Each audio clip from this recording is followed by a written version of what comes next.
Bizni uyimizni sultoni otamiz bo'ladi. Imomimiz, rahnamoyimiz. Biz uchun haqiqiy timsol bu otamiz bo'ladi.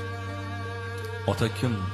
O'zbek imlosida 3 harf ota so'zi.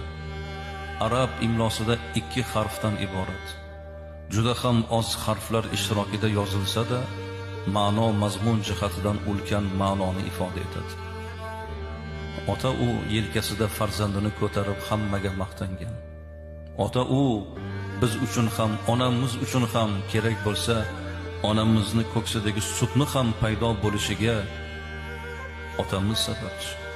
Onamiz o'sha otamizni nonini yeb, onamizni ko'ksida sut paydo bo'lgan. Aslida o'sha sutning ham egasi ota bo'ladi. Ota mana shunday hurmatga loyiq.